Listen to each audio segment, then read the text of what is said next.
أما والله أنك أديت الأمانة ووفيت الذمة وجاهدت في الله حق جهاده، وإني أعاهد الله أني على دربك ما حييت، وأني سأفتح غالة وما وراءها بإذن الله.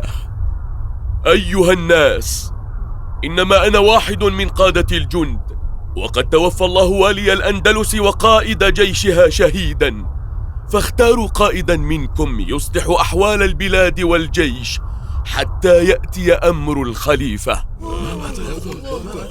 والله لا نرضى غيرك قائدا، لا نرضى غيرك. اللهم أعني على الخير ووفقني إليه.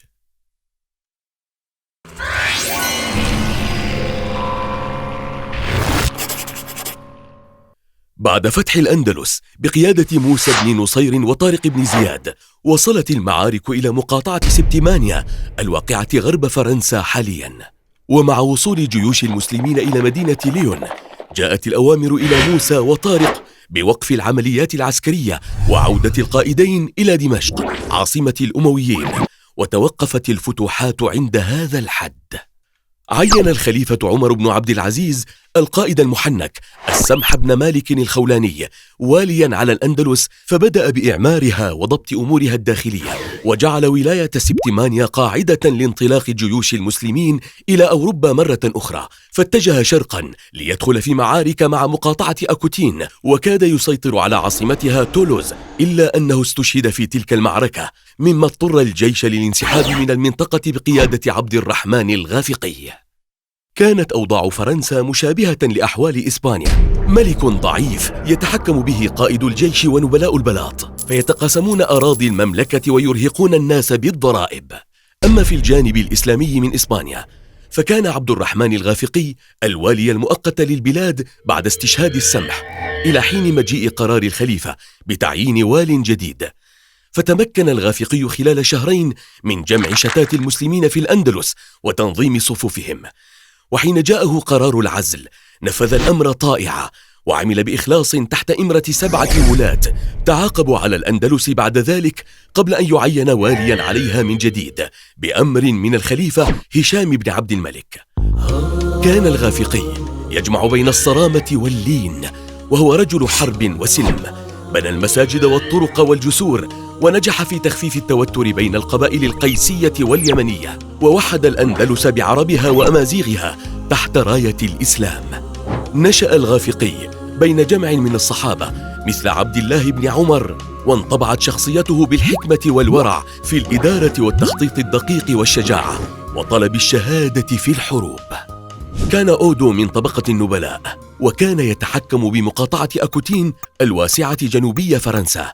وحين اقتحمت جيوش الغافقي أرضه، لجأ لخصمه اللدود شارل مارتل الذي يتحكم بملك فرنسا وحاشيته.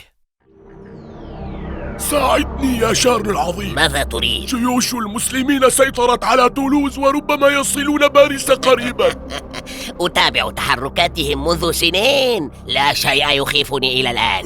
ماذا تقول؟ ولكن كيف؟ سأقول لك. نعم. سندعهم يتوغلون في أرضنا، وحين ينقطع عنهم المدد سأهاجمهم بأكبر جيش عرفته أوروبا. إنك قائد عظيم حقا. شكرا. لكنك ماذا؟ قل يا رجل. لا أريد خسارة مقاطعتي وأموالي. اسمع. لكل شيء ثمن يا أودو. صحيح. أظنك فهمتني. ربما. يجب أن تدعمني حين أزيح الملك وأمتلك العرش مكانه. بكل سرور يا مولاي. راح الغافقي يحضر لفتح فرنسا أكثر من عامين، فجمع 25,000 مجاهد، وهو أكبر جيش إسلامي توجه إلى بلاد الغال، وانطلق به أوائل سنة 113 من طريق البحر. فتح أولا مدينة آرل المطلة على البحر المتوسط لتكون متصلة مع الجزر التي يسيطر عليها من جهة الأندلس، ووجه القسم الأكبر من الجيش شمالا عبر جبال البيرينيه بين فرنسا وإسبانيا، ففتح مدن جنوب فرنسا كلها مثل ليون وسانس. في الجهة المقابلة جمع شارل مارتل قرابة 200,000 مقاتل أو يزيد، فكان عددهم يفوق أعداد جيش المسلمين بأضعاف، وأرسلت الكنيسة الكاثوليكية صيحات الحشد، وأغرى شارل مقاتلي الفايكنج بالانضمام إليه مقابل الأموال ومنحهم أراضي في شمال فرنسا. حسب الغافقي احتمالات الخسارة، فانعطف إلى مدينة بواتيه التي ستدور فيها معركة بلاط الشهداء على بعد 200 كيلومتر من باريس، كي يتمكن من الانسحاب بأقل الخسائر في حال لم يحقق النصر.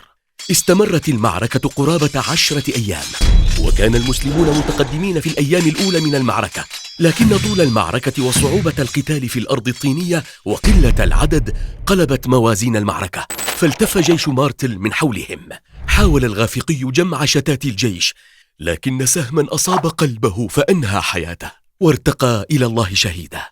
أضاء جيش المسلمين الخيام ليلا، وانسحب من مواقعه تجنبا لحدوث مذبحة في من بقي منهم. في اليوم التالي للمعركة تفاجأ الفرنسيون بفراغ معسكر المسلمين، فأخذوا الغنائم التي تركوها، وامتنع مارتل من ملاحقة المسلمين خشية تعرضه لكمين خفي. استمرت حملات المسلمين ضد فرنسا قرابة 30 سنة، فلم تكن بلاط الشهداء المواجهة الأخيرة، ولم تبدأ محاولات استرجاع الأراضي الفرنسية من يد المسلمين إلا في عهد الإمبراطور شارلمان حفيد شارل مارتل. كان منطق القوة وراء توسع الدول خلال التاريخ، وحينما تقترن القوة بالهدي الرباني تصبح أساساً متيناً لإعمار الأرض بالعدل وهداية الإنسان. فكيف ينظر أحفاد الغافقي اليوم إلى تاريخهم؟